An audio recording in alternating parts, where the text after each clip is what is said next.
আজি মই ইয়াত নাহিলেও হ'লে কিন্তু আমাৰ গোটেই টিমটো কেলৈ আহিছোঁ যদি ইয়াৰ মানুহখিনিয়ে বুজক এইখিনি যদি নকৰে কি সমস্যাৰ সন্মুখীন হ'ব আজি দেখিছোঁ মই এতিয়া আমি ৰাতিপুৱাৰ পৰা ইয়াত লাইচেঞ্চৰ কাৰণে যথেষ্ট ভিৰ তাৰমানে এইখিনি মানুহ লাইচেঞ্চ বনোৱাই নাছিলে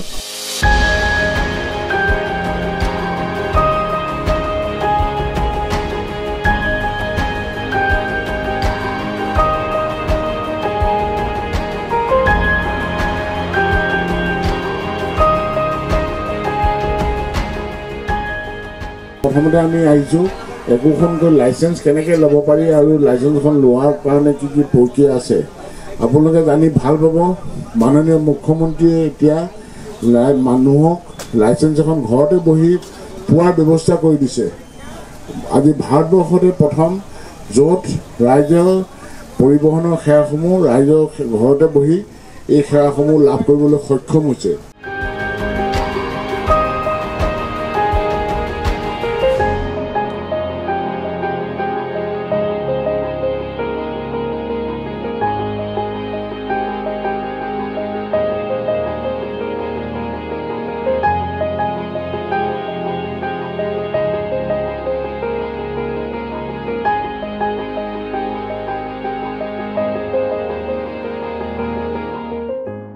এইখিনি সেৱা আমি আপোনালোকক কেতিয়াও কোনো কালে হোৱা নাছিলে যিটো ৰাইজৰ সেৱা ৰাইজৰ পদূলিত এইখিনি সেৱা এইকাৰণে লৈছোঁ যাতে মানুহে তেওঁলোকে গম পাওক যে পৰিবহণত এইখিনিয়ে মাননীয় মুখ্যমন্ত্ৰী বা চৰকাৰখনে এইখিনি সেৱা আগবঢ়াইছে ইয়াৰ উপৰিও বৰ্তমান সময়ত বহুত মানুহে দেখা পাইছে বিশেষকৈ আমাৰ ভিতৰুৱা অঞ্চলবিলাকৰ এখন বাহন তেওঁলোকে কিনিছে কিন্তু তাৰপিছত চলাই আছে কিন্তু তেওঁলোকৰ গাড়ীখনৰ ৰেজিষ্ট্ৰেশ্যন চাৰ্টিফিকেটখন সঠিক আছেনে নাই যান বাহন বিধি 39 ধাৰা অনুসৰি এখন বাহন আপুনি ৰেজিষ্ট্ৰেশ্যন নাথাকিলেহে পথত চলাচল কৰিব পাৰে যদি ৰেজিষ্ট্ৰেশ্যন নাথাকে তেতিয়াহ'লে পথত চলাচল কৰিব নোৱাৰে যদি ৰেজিষ্ট্ৰেশ্যন নাথাকে তেতিয়াহ'লে যান বাহন বিধি 192 5,000লৈকে ফাইন হ'ব 10,000 ফাইন হ'ব ইয়াৰ উপৰিও আমি চাইছোঁ যে গাড়ী এখনৰ ইঞ্চুৰেঞ্চৰ যিটো সেকশন 146ত এখন ইঞ্চুৰেঞ্চ লাগে আপোনাক নিজকে সুৰক্ষিত কৰিবৰ কাৰণে বা আপোনাৰ তৃতীয় পক্ষৰ ক্ষতিপূৰণ পাবৰ কাৰণে ইঞ্চুৰেঞ্চখন লাগিব আৰু যান বাহনখন আপুনি কিনিলেই নহ'ব যান বাহনৰ নিৰ্গত যিটো ইঞ্জিনৰ পৰা ধোঁৱাটোৱে মানুহক যাতে পাৰ্শ্বক্ৰিয়া মানুহক ক্ৰিয়া নকৰে মানুহৰ শাৰীৰিক ক্ষেত্ৰত অঘটন নঘটায় তাৰ কাৰণে এখন পলিউশ্যন চাৰ্টিফিকেট লাগে সেইখিনি উপৰিও আমি মানুহক বুজাইছোঁ যে আপোনাৰ যান বাহনৰ নথিপত্ৰ যদি সঠিক নাথাকে আপোনাৰ যদি যিকোনো সময়ত হোৱা একোটা দুৰ্ঘটনাই আপোনাৰ লগতে আপোনাৰ সমাজখনলৈ আমাৰ ভাবুকি কৰি আনিব পাৰে আপুনি যদি গাড়ীখনৰ ইঞ্চুৰেঞ্চখন সঠিক নাথাকে আপোনাৰ যদি ডকুমেণ্টছখিনি ঠিক নাথাকে যান বাহনৰ যিখিনি যাৱতীয় কৰ কাটন নিদিয়ে আপুনি যদি যান বাহনৰ লাইচেঞ্চখনৰ আপোনাৰ সঠিক নাথাকে তেতিয়াহ'লে যদি সেই গাড়ীখনে যদি ভগৱানে নকৰক কিবা এটা যদি ঘটনা হ'বলৈ হয় তেতিয়াহ'লে সেই মানুহজনে যান বাহনৰ গৰাকী বা চালকজনে বা তৃতীয় পক্ষ যাৰ ক্ষতি হয় তেতিয়াহ'লে তেওঁ চৰকাৰ বা ইঞ্চুৰেঞ্চৰ পৰা কোনো ধৰণৰ ক্লেইম নাপাব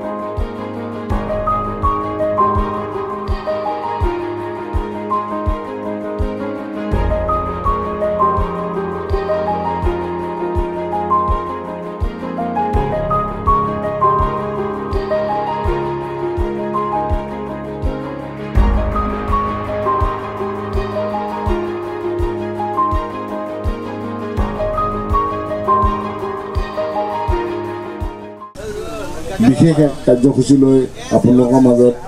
আহিছোঁ যোৱা দিনবিলাকত আমাৰ 1 মাৰ্চৰ পৰা 31 মাৰ্চলৈকে বিশেষ জনসেৱা মাহ হিচাপে আমি কাৰ্যসূচী গ্ৰহণ কৰিছিলোঁ এই কাৰ্যসূচী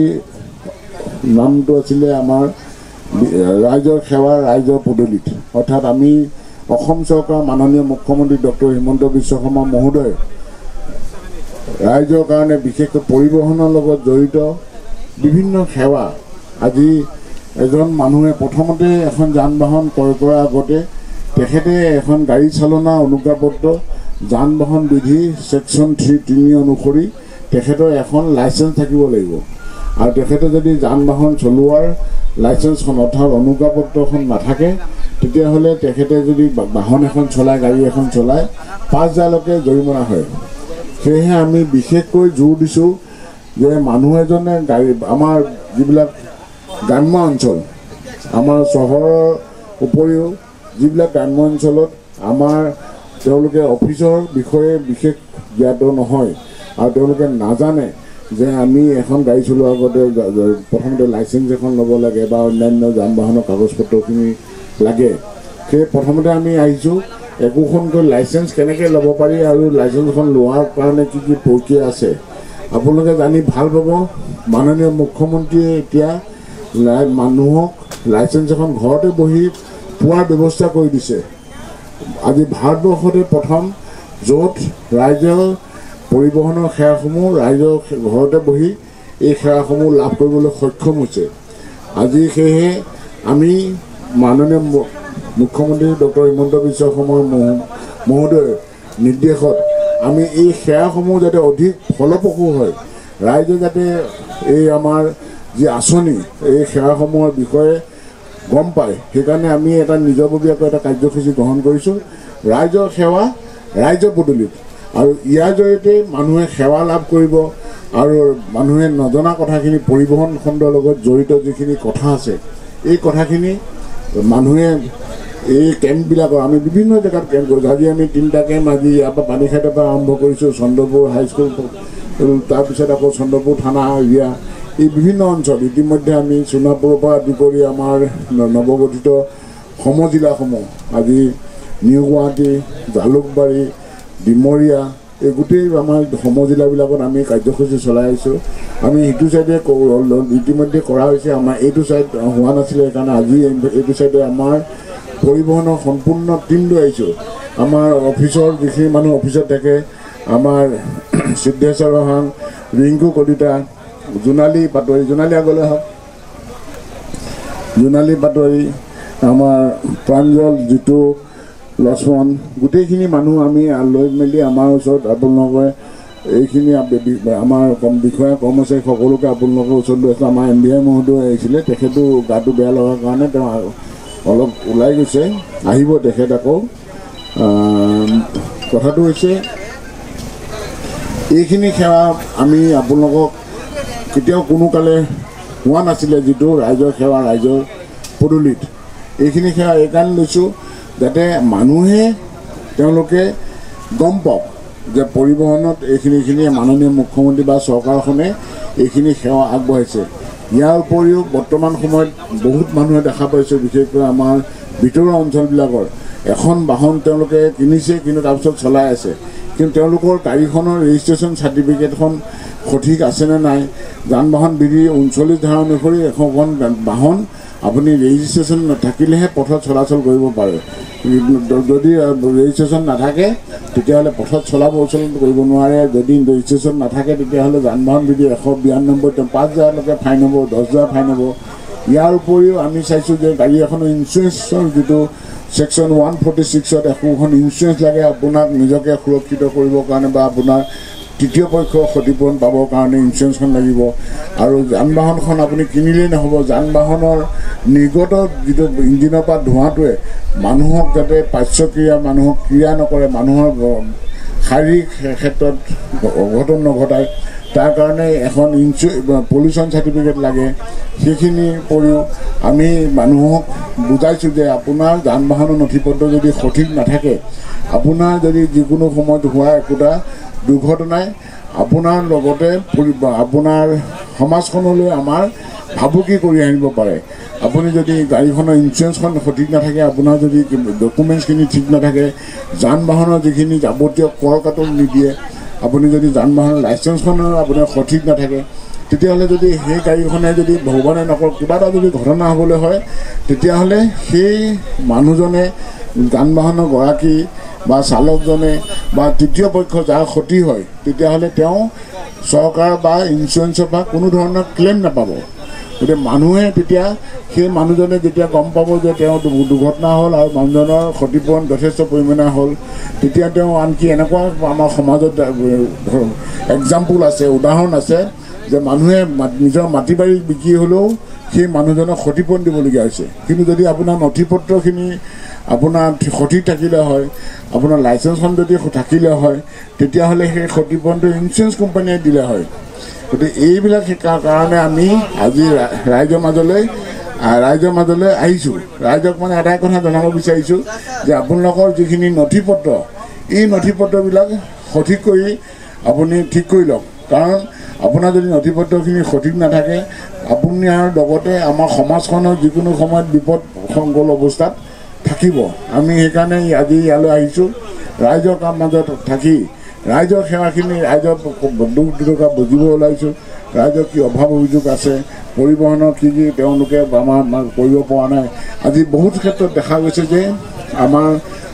বহুত গাড়ীয়ে যান বাহনৰ যিটো পৰিবহণৰ টেক্সটো, ৰোড টেক্সটো, গতিকে টেক্সটো নিদিয়াকৈ চলি আছে। আচলতে আপুনি নাজানে, এখন ৰাজ্য চলাবলৈ হ'লে যিটো কৰটো তাহানি ৰজা মহাৰজাৰ দিনৰ পৰাই কৰ কাটল দিয়েহে আমাৰ ৰাজ্যখন চলি থাকে। ঠিক তেনেকৈ এতিয়াও যদি কৰ কাটলখিনি আপুনি নিদিয়ে, আপোনালোকে ৰাস্তা যেতিয়া এটা চৰকাৰে ৰাস্তা বনায়, যদি আমাৰ আৰ্থিক যদি ৰাজ্যখনত এই কৰ কাটল নাহে, তেতিয়াহ'লে আমাৰ ৰাস্তা পদূলি কেনেকৈ ভাল হ'ব? মানুহে চিঞৰি থাকিলে নহ'ব, কিন্তু নিজৰ যিখিনি কৰ্তব্য, নথি পত্ৰখিনি সঠিক কৰি লোৱা, আমাৰ যাৱতীয় যিখিনি কৰ, যান বাহনৰ কৰ পৰিশোধ কৰা, এইখিনি। আৰু এটা কথা, পৰিশোধ যদি নকৰে যথেষ্ট পৰিমাণৰ জৰিমনা, বিলম্ব জৰিমনা আহিব, লেট ফাইন আহিব। আপোনাৰ গাড়ীখনৰ যদি কিবা এটা ঘটনা হয়, আপুনি ইঞ্চুৰেঞ্চ ক্লেইম নাপাব, ইত্যাদি বিভিন্ন অসুবিধাৰ সন্মুখীন হ'ব। সেয়েহে ৰাইজলৈ আমি অনুৰোধ জনাইছোঁ, ৰাইজলৈ আমি সেৱা যাচিছোঁ, ৰাইজ ওলাই আহক। আৰু পৰিবহণৰ বিভাগৰ লগত আমি আচলতে পৰিবহণ বিভাগ দূৰৰ মানুহ নহয়, আমি আপোনালোকৰ দিনে ৰাতিয়ে থকা মানুহ। আপোনালোকৰ লগত আমি 24/7 আপোনালোকৰ লগত আছোঁ। আপোনালোকৰ সহায়ৰ কাৰণে, আপোনালোকৰ বিপদৰ পৰা আমি যাতে আপোনালোকক আমি কেনেকৈ বচাব পাৰি, সেইখিনি কথাহে আমি আচলতে আপোনালোকৰ ওচৰলৈ আহিছোঁ। আজি মই ইয়াত নাহিলেও হ'লে, কিন্তু আমাৰ গোটেই টিমটো কেলৈ আহিছোঁ, যদি ইয়াৰ মানুহখিনিয়ে বুজক, এইখিনি যদি নকৰে কি সমস্যাৰ সন্মুখীন হ'ব। আজি দেখিছোঁ মই, এতিয়া আমি ৰাতিপুৱাৰ পৰা ইয়াত লাইচেঞ্চৰ কাৰণে যথেষ্ট ভিৰ। তাৰমানে এইখিনি মানুহ লাইচেঞ্চ বনোৱাই নাছিলে, এতিয়া লাইচেঞ্চৰ কাৰণে যথেষ্ট মানুহ আমাৰ মাজলৈ আহিছে। আমি ভাল পাইছোঁ, মানুহৰ সঁহাৰি ব্যাপক সঁহাৰি জনাইছে। কিন্তু কথাটো হৈছে, এই মানুহখিনি আগতে তেওঁলোকে জানিও নজনা নিচিনা হৈ আছিলে যে তেওঁলোকে লাইচেঞ্চ এখন বনাব লাগে বা লাইচেঞ্চখন কেনেকৈ কৰিব লাগে গম পায় লাইচেঞ্চ, কিন্তু লাইচেঞ্চ এখন কেনেকৈ কি অনলাইনত কৰিব পাৰে সেই কথাখিনি আচলতে মানুহে জ্ঞাত নাছিলে। সেয়ে ৰাইজ আমি আহিছোঁ আপোনালোকৰ সেৱাত, আৰু আমাৰ সেৱা আপোনালোকে গ্ৰহণ কৰক।